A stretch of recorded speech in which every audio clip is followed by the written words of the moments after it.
Hey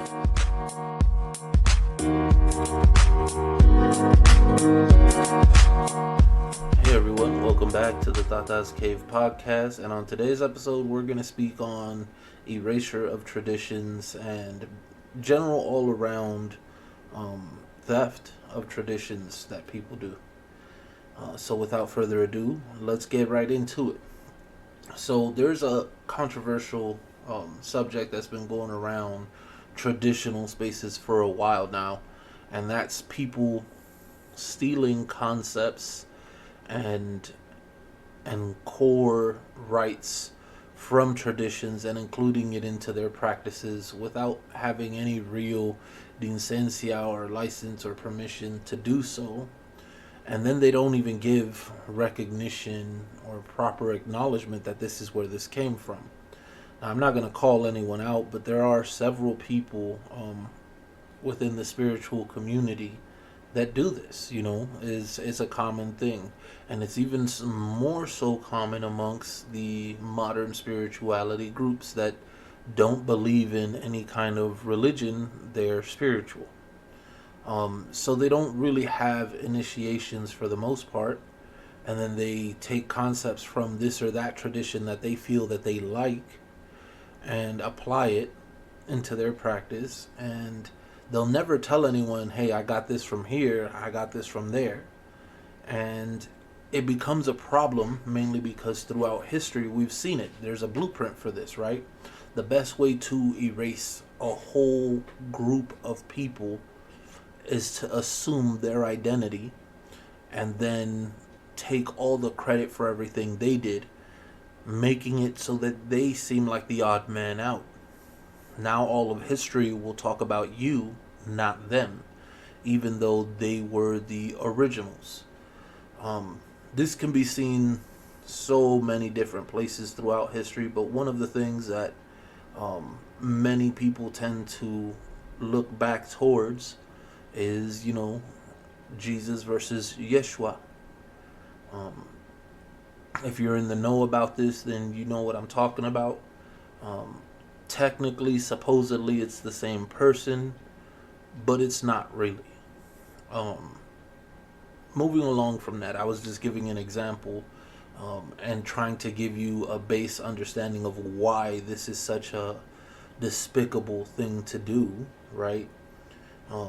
There's also folks within traditions that take from other traditions, and they don't understand that they are actively a part of the problem. They are actively erasing other traditions with the things they do.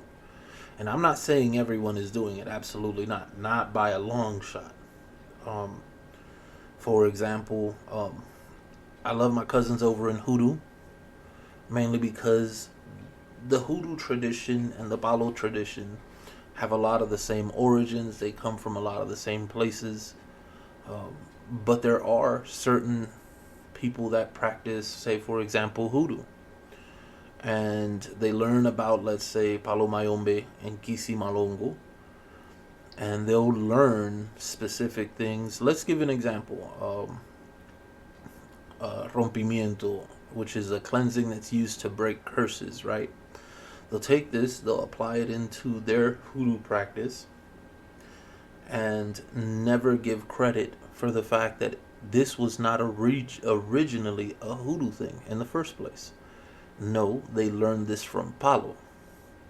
Now you move forward, 200-300 years, and let's say Hoodoo became more mainstream than Palo. It became more popular, which isn't too far-fetched if you think about it, because most Hoodoo practitioners do not have initiations. In Palo, there is initiations. It is a closed practice. So it's not far-fetched to think, that Hoodoo could be more popular, more mainstream than Palo, right? Here's the problem with that. That person took Rompimiento from Palo, made it a part of their Hoodoo, and gave no credit to Palo. Now, hundreds of years down the line, when people speak of Hoodoo, they speak of rompimientos, and in their minds, this is an original Hoodoo thing, and Palo is nowhere to be mentioned. And even if it were mentioned, in most cases it would be like, oh yeah, those people kind of, learn from hoodoo. No, you are actively erasing traditions when you do these things. It's the same thing with modern spirituality, right? I see far too many times, I see people that are not initiated into anything, don't know anything about anything, have no real reasoning or permission or authority to even begin to use things from within other traditions, and they're out here ashe, and Oshun told me, and I work with Oshun and I transmute Oshun's energies. No, you don't. Period. You do not. It does not matter who you think you are. You do not. If you are not initiated into that tradition, then you do not get to claim that tradition and or its spirits. And if you do, you are no better than a colonizer. You are stealing traditions. You are stealing cultures. You are stealing spirits instead of taking the correct steps. This is a very big problem. This is a very big problem because then again, you become famous, as some people do. There's several spiritual people that have become famous, and the fame isn't towards their practice or their background tradition. The fame is aimed at their name. They are personally famous. So there could be 50,000 mediums in this world, but this one and this one and this one are known by name, right? And when you do these kinds of things, right, let's say, for example, you run around saying Ashe and you work with Oshun, but you aren't initiated into anything, and then your name blows up. What you're doing is you're teaching future generations that they don't need to practice traditions. They don't need to be respectful towards these traditions. They don't need initiations into these traditions. So you're wrong, and then you're teaching other people to be wrong. You yourself are putting other people in harm's way. Not only are you completely destroying Oshun's tradition, the goddess that you so much seem to adore and care for, but if you adored her and cared for her so much, then you would practice what she practiced, and you would very, very highly think of her tradition, and you would go ahead and do all the proper steps. But the fact is, if you don't, then what adoration is there? What respect is there? There isn't any. This is just a buzzword. This is just you getting one over on the rest of the spiritual community, on everyone that follows you, on everyone that looks up to you for valid information. You're just getting one over on them. Because again, if you really respected Oshun like that, you would practice the tradition that she said you'd have to practice in order to address her. There are several. Pick one. It doesn't matter. But what you can't do is sit here and just claim her name for no reason without practicing anything. It's just one example. We can say the same thing about Palo, right? You cannot sit here and claim a Palo spirit, let's say Sarabanda, without any proper initiations. You can't do that. Because then you get famous, and then all of your followers, however many, millions of people that is, now have this sudden understanding that they don't need to be initiated. But Sarabanda made it very clear that non-initiates are of no consequence to him. If you don't understand that, I'm going to run that back one more time. Non-initiates are of no consequence to him. He does not feel good or bad towards non-initiates, which is a very dangerous thing. Because now you start throwing non-initiates at his feet, claiming him and trying to command him and summon him. And then we end up with spiritual practitioners that go missing. And it all started with someone stealing a part of a tradition, naming it as their own, and erasing the fact that that tradition has to be followed. There are protocols. You cannot just do as you please here. The same thing could be said about many other traditions outside of African-based traditions, right? I see all too often everyone wants to sage or smudge energies away. And, some people even went as far as saying, well, sage itself is being hurt. So let's use Palo Santo instead. Let's burn Palo Santo.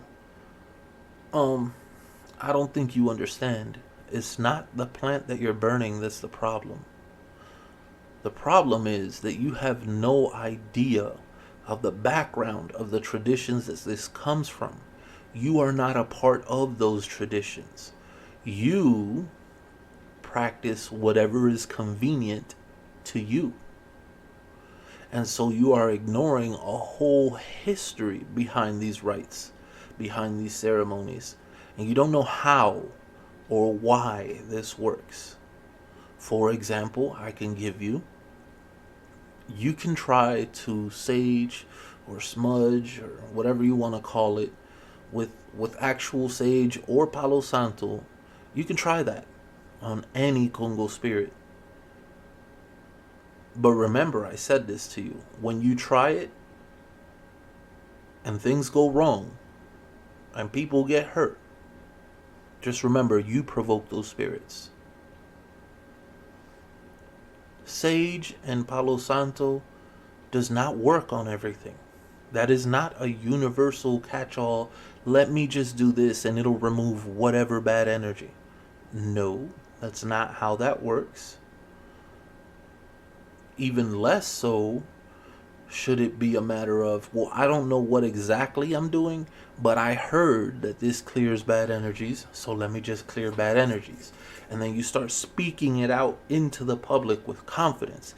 You guys need to be saging. You guys need to be smudging these bad energies away because there's a quote-unquote demon in the house. No, because now you done took a part of someone else's culture, a part of someone else's traditions. You have no understanding of it. And you're pushing it out to the public. And now the public thinks that it's okay to take this and use this without even knowing how or why it works. So now the general public starts talking about saging and smudging. And let's say in another 200-300 years, when someone brings up saging or smudging, the whole world could be misinformed and take it as, oh no, this is a pagan Wiccan practice. No, it's a Native American practice. But we're not giving them their due recognition. We're just taking from their culture and their traditions what is convenient to us because someone somewhere said something, and now all of a sudden everyone wants to do it without understanding how or why. And we could just keep going on about this and showing different examples. Karma's another one. All too often I hear people say karma this, karma that, karma, karma, karma. And usually the ones that mention karma have no fucking idea what karma actually is. For the record, what I hear on the streets about karma is that if you do good things, well then good things will happen to you.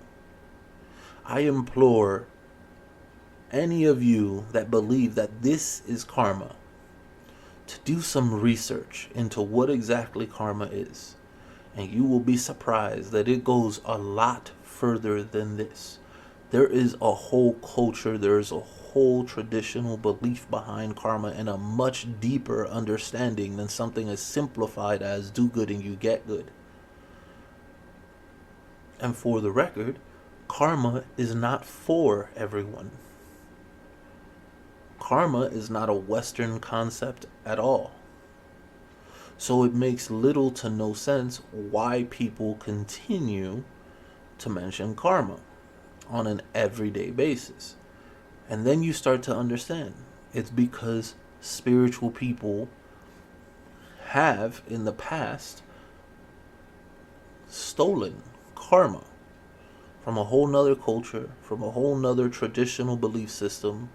They stole that concept, they simplified it for themselves, and started mentioning it like it's such an easy thing to grasp. And the general public ate it up. Oh, they ate it up. Because it gives hope. You know, it gives hope that if you're a good person, you will get good things. It gives hope. So people ate it up, right? And here's the problem. When we speak of karma, we speak of karma as if it's our thing. No one mentions the origin of karma. No one mentions that it's a much deeper subject than what we think it is. And we continue in these cycles and in these circles, and you have to understand that there are certain traditions and certain cultures that have already suffered enough. They have already lost their identity. They have already suffered so much. And a lot of the people that continue to hurt them are a lot of the people that should love them. So I implore you, please, look into what it is that people are saying, and all these modern spiritual systems and spiritualists and all the random bits of spirituality that they mix together, and where their sources are, you know, where the origins are. We have people that practice karma, chakras, saging, ashe, all at once. Look into the sources of those, and you'll see that these are different things from different parts of the world, from different cultures, different traditions, and this person is mixing them together. And as they gain popularity, so too do they gain ability to harm these traditions. And in harming these traditions, they sit there and they're smiling in your face and they tell you, you know, I'm from this and that community and I'm here to help the community with my spiritual services. But you're erasing the tradition of that community. How are you helping? How is this helping at all? When all you're doing is bringing pain, all you're doing is bringing erasure. You are erasing traditions. You are erasing the history of traditions. In this context, you have to understand that, like, it's not, as I said, I'm not calling out specific people here, because it isn't a specific person kind of thing. This is a global and wide and far-reaching problem.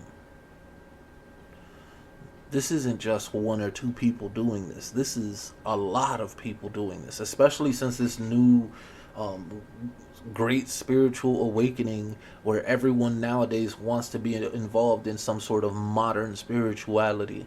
Well, modern spirituality and traditions do not agree. They do not coincide with each other. Because modern spirituality will tell you to teach yourself. You already have all the knowledge within, and all you have to do is remember, and so you can teach yourself. There is no initiations to be had because you are alive and you can just transmute and you can do this and that. And yet traditions will tell you, no, you have to initiate. And I don't care how much you think you know. You have to sit at the foot of your elders and learn the correct way. And you have to be corrected when you are wrong. But see, modern spirituality will tell you that since you are teaching yourself, there's no such thing as being wrong. And see, the problem with that is that's a beautiful, mindset to have, that, you are right, you are worthy. That part I agree with. What I don't agree with is what happens when someone that has too much of an ego practices modern spirituality. Their ego goes unchecked. They start making up things and adding titles to themselves, and making up all these fantastic stories and all these fantastic things. And they have a wild imagination, and their imagination just goes out of hand, and they start making up all sorts of nonsense. Who will step in and tell them, hey, get your ego in check, now you're just imagining things? Nobody. Because in modern spirituality, the only person that could determine what is right and wrong is you. So there is no one to tell you, hey, look, no, come back down to earth. What the hell is that? Whereas in traditions, you don't have that option. You do not have that option. You cannot just make things up out of thin air. There will be an elder somewhere that will tell you, hey, you're full of shit. Stop it. I don't know why your head is in the clouds, but stop it. That's not what we do. That's not how we work. That's not our spiritual system. Your ego is out of control, and you better get it back under control. So you see, even in that sense, they clash. They do not coincide. They do not agree. So it's something that is painfully obvious to watch when you are on the traditional side. Just how far people's imaginations go. Just how far people's egos go. I constantly see people referring to themselves as gods, kings, queens, empresses. None of this is true. You can say this metaphorically. You can refer to yourself this way if that's what makes you happy. But it's not true. You are not a god. You might be a part of a god. You play a role in a god. But you yourself are not a god. And if you don't believe me, gods do not die. I will tell you outright. I have had this conversation with several people that have told me they're gods. If you're a god, you would jump off a building. Gods can't die. You will not be hurt. But if you do not do it because you know that falling would absolutely hurt you, then stop bullshitting and telling people you're a god. You're a human, a living person like the rest of us. You are not a god. I've said along the same lines to people that tell me they're kings and queens and empresses. I ask them, well, if you're a king or a queen or an empress, where is your kingdom? Who are your subjects?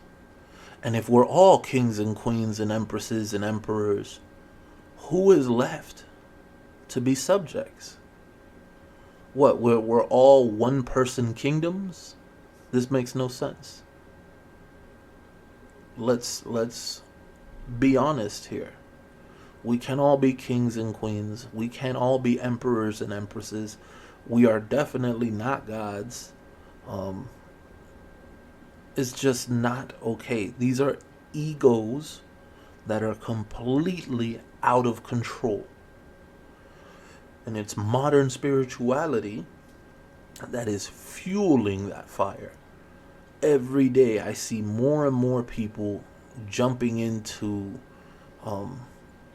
all sorts of conversations and convincing others that they are gods and goddesses, kings, queens, emperors and empresses, and use your imagination and just make up your spirituality, and organized religion is not what we need to be in, and just imagine your spirituality. And you know what you need to do? You need to remember the wisdom that you were already born with. What? Stop it. This is dangerous. We're playing a dangerous game here. And the more people take from these traditions and start telling others that it's okay, the more we will see the rise of that. And the more we will see people being harmed on these spiritual streets. I'm not saying the spirits will harm them. I'm saying that when you practice something and you don't know how or why it works, you are bound to hurt yourself. It's the same thing as grabbing a gun, right? If you grab a gun and you don't know how it hurts, you're bound to shoot yourself, just like Cheddar Bob did. It's not that the gun was out to get you. You just latched on to something and took it as your own, even though you had no understanding of it. And so it will blow up in your face. And then you go ahead and you teach other people to do the same thing, and it'll blow up in their face too. And so you set them up. You set them up behind the lie, behind the ego, behind whatever the hell it is that you have made up to be your spirituality. And then here's the thing, you surround yourself with other people that are like-minded, that they also made up their spirituality. And guess what? Then they're going to agree with your made-up spirituality. It's time to end the nonsense, guys. It's time to get real. If you practice spirituality, practice spirituality. If you want to be a modern spiritualist, go ahead. Do that. Be that. Leave traditions alone. Stop trying to steal concepts from traditions and add them into your practice, because you are erasing these traditions when you do this. You are erasing their identity, and you are bringing nothing but pain to the people that follow you, to the people that believe in you. You are bringing nothing but pain into their lives when you do this. You're also bringing pain into your life when you do this. It's time to wake up. Let's get real. Traditions and all of their core concepts belong within those traditions. Anyone outside of those traditions using those core concepts is begging for trouble. Do not steal concepts from traditions, even if you are in another tradition. This will never end well. I have seen this too many times. I've also seen along the lines of specific traditions stealing from others in an attempt to erase their history. And I can tell you how that ends. It ends with spiritual war that never stops. It's a never-ending cycle. This one hates that one hates this one, and we just keep going back and forth and back and forth. If that's really what you wish for your community, for your family, so be it. If it's not, then I implore you to really look into your actions. If you are initiated into a tradition, do not steal from another tradition. Your actions can have consequences that far outlive you and your own personal life. Your actions can have consequences for several generations after you have left this world.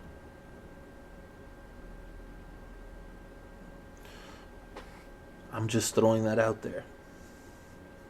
It's not necessary to practice one tradition and one tradition only. The truth is, certain people, especially people that have more of a mixed bloodline, regardless of who they are, where they come from, or what other criteria they fall under. Black, brown, yellow, doesn't matter. People with a more mixed bloodline tend to resonate more with more traditions, and that's because they have different ancestries that are all packed into one body, and so they resonate with more traditions. So it is normal to see people practicing several traditions. It is normal to see people initiated into several traditions. But what is not normal is to mix and match these traditions and to try to assert some sort of dominance from one to another. That is not okay.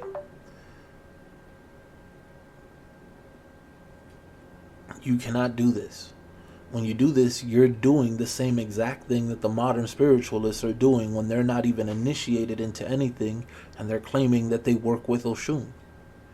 Well, you're initiated into Palo and Ifa.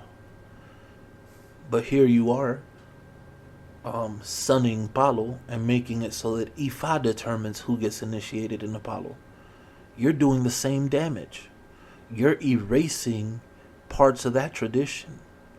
The entry process. The entry process. You're erasing this. So please, keep an open mind. Look into people, what it is they practice, the different concepts that they mention, and research it. Don't just believe what people say just to say it, especially when they're mentioning a whole bunch of different spiritual subjects. Don't just believe what they say just for saying. Stop focusing so heavily on the buzzwords that make people popular and famous, and start focusing more on the traditional beliefs, the protocols, and the culture behind these traditions, and the whys and the hows. These things are much more important than any kind of buzzword or clout or fame or anything like that. This is much more important. That's all the time I have for today, guys. Thank you very much for listening. If you have any other questions that you would like for me to address on the podcast, feel free to go ahead and reach out to me through Twitter. I also have my Discord open. The link is in my Twitter bio on the link tree. There is a Discord invitation there where you guys can come and join and have a more personable, well, I wouldn't say one-on-one, but I would say it's a more immediate type of conversation with me. Thank you and have a nice day.